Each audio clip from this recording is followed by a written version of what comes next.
Hi, good evening.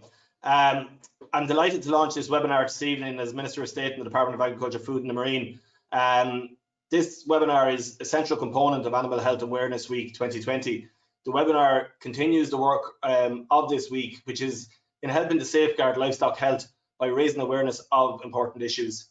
I would like to acknowledge the contribution of the farming organisations, of veterinary organisations, third level colleges and others for helping the department to deliver Animal Health Awareness Week and highlighting the messages therein. This week is being delivered in the framework of the National Animal Health Surveillance Strategy, the National Farmed Animal Health Strategy and the Foodwise 2025 strategy. Tonight's webinar is also in line with these strategies, as well as reflecting the programme for government based as it is on committing to ensure the sustainability of farming and the support of rural communities, which we know is just so important.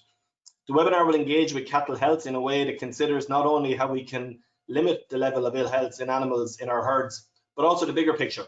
It will look at the factors which affect disease outcomes in herds and the wider effects of cattle health issues on the economy, society and the environment. As Minister of State, I have special responsibility for developing new markets for our products. Our dairy and beef are already strong performers when it comes to exports. They were responsible for over 7.3 billion euro in exports between them both in 2019. However, even if post-Brexit talks go well, a trade deal is agreed between the EU and the UK. It is not realistic to expect that our exports to the UK will continue as business as usual in 2021. We have to be prepared for the fact that even with a trade deal, things will change and things will be different. In that context, developing new markets has never been more important. Better animal health strengthens our hand in finding new markets. And in the context of intense competition from other countries who are seeking to do the same, this is where we can give ourselves a cutting edge. While the government recognises the importance of local marketing opportunities, it is also committed to developing export markets. The products of our cattle are traded to other countries on the basis of veterinary health certificates. The better the control that we have over animal diseases in the country, the easier it becomes to persuade buyers overseas to purchase our products, and the better that is then for the primary producer and rural communities across the country. Just this November, the World Trade Organization Secretariat has published a new information note about trade issues associated with the spread of diseases of animal origin. This is to help countries to manage the risks in a rational and scientific manner, but it is safer for us to maintain and further enhance our animal health status than to rely on the judgment of other countries in these matters. Working on marketing our products never stops. During November, we have been involved in virtual trade engagements with existing and potential customers in the USA, Japan, China, the UAE, Vietnam, Indonesia, Thailand, Malaysia, and the Philippines. Selling our agri-food products also depends on satisfying consumers in Ireland and in other countries. Our trade is based on trust and confidence. Consumers expect the food they eat to be safe. Good animal health is a vital component in assuring consumers of food safety. Many serious foodborne diseases are zoonosis diseases of animals which also affect humans. Consumers are widening their focus too, becoming increasingly concerned about issues such as animal health, animal welfare and environmental sustainability. It is difficult to achieve a good standard of animal welfare without having a good standard of animal health. The two go hand in hand. The majority of Irish farmers look after their animals well, and this is what animal welfare is really all about. My department in agriculture seeks to further enhance animal welfare in this country, and Minister McConalogue will be launching the Farm Animal Welfare Advisory Council calf welfare guidelines later this evening. Ruminant livestock have come in for some unfair criticism around the role it plays in contributing to global warming and climate change. At the same time, the scientific debate around biogenic methane and the role it plays in global warming is gaining traction. We need to have this debate and to consider the implications of each greenhouse gas on its own merits. But this does not let agriculture off the hook. Emissions are rising and agriculture must play its part, and better animal health will assist in dealing with this challenge. In the Department of Agriculture's Foodwise 2025 strategy and the programme for government, economic competitiveness and environmental sustainability are both regarded as important priorities. One should not be achieved at the expense of the other, but better animal health helps us to achieve both. By improving our animal health status, as well as solving animal disease problems, we have an opportunity to improve the sustainability of our agri-food products and to grasp the marketing opportunities that go with that. With the increase in cattle herd sizes in recent years, farmers have had to become very good managers as well as all-round workers. To their credit, Irish farmers have continued to deliver a high standard of animal health despite the many demands on their time. It would perhaps be understandable if busy Irish farmers and vets who work at the coalface of animal health did not have to give as much thought to exotic diseases which are not believed to be present in our country. The probability of such a disease occurring in the average Irish cattle herd on any given day or any given week is not perceived as being likely. However, the consequences of a disease like foot and mouth disease or blue tongue becoming established in the country are potentially catastrophic. A widespread outbreak of a disease like foot and mouth in this country would likely cost billions of euros directly to our exchequer. This cost would probably be exceeded or even dwarfed by the inevitable reduction in exports caused by the problems with veterinary health certification and an accompanying fall in the value of livestock.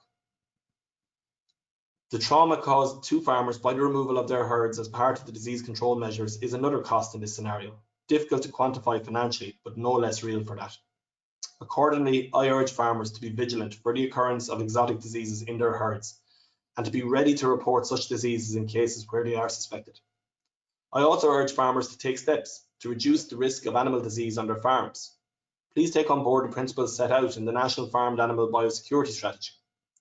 Please engage in proactive and preventative herd health measures to protect your animals, and where diseases do occur, take steps to get to the root of it.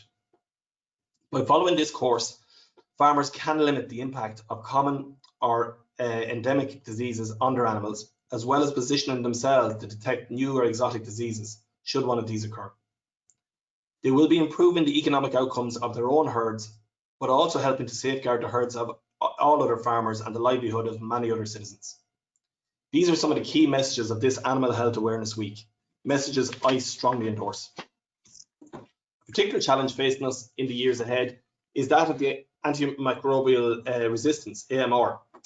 And this is a One Health problem, revealing how public health, animal health, and environmental health are inextricably linked. Humans and animals share the same environment, but also depend on the same antimicrobials to treat disease that can come from the shared environment and travel from the animal to human population and vice versa. AMR threatens to bring human medicine backwards to a stage where infections now considered trivial thanks to antibiotics become deadly killers once more. AMR equally threatens to render many drugs currently used by farmers ineffective. Consumers as well as EU regulators are pressing for antibiotics and other antimicrobials to be used more sparingly on our farms. Better disease prevention programs allow us to use a smaller quantity of antibiotics without compromising animal well-being. It is heartening that a wide range of stakeholders have engaged with the Irish National Action Plan, or AMR, INAP, for the last 3 years. These stakeholders have collaborated to develop guidance and good practices around prudent use of antibiotics. Work is ongoing on gaining a vision for the next phase of our National Action Plan. The next iteration of INAP will focus on building on the work already done. There is a focus on the measurable outcomes so that progress can be measured in a tangible way. Continued action is needed if we are to effectively address this global challenge and provide assurance to our consumers and international customers that food continues to be produced in a responsible and sustainable way. Looking forward to the details of tonight's webinar, the working in partnership principle from the National Farmed Animal Health Strategy is reflective in the range of speakers present who play different roles. Farmers and private veterinary practitioners deserve great credit for the work which they do delivering good animal health outcomes in the field. Other actors, including Animal Health Ireland, ICBF, Teagasc and agricultural advisors, have their own role to play. It is also worth drawing attention to some of the less recognised work which the department does in this area.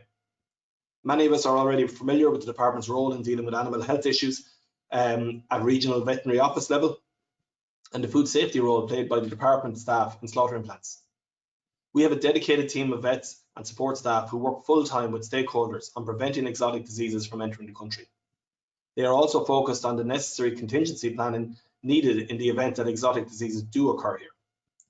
We have a regional veterinary laboratory service which provides diagnostic supports to vets and their farmer clients throughout the country. Laboratory staff has also continually watch for patterns which are suggestive of exotic or new diseases and test for these if suspected. Finally, various teams in my department deliver surveillance programs to demonstrate freedom from different diseases annually.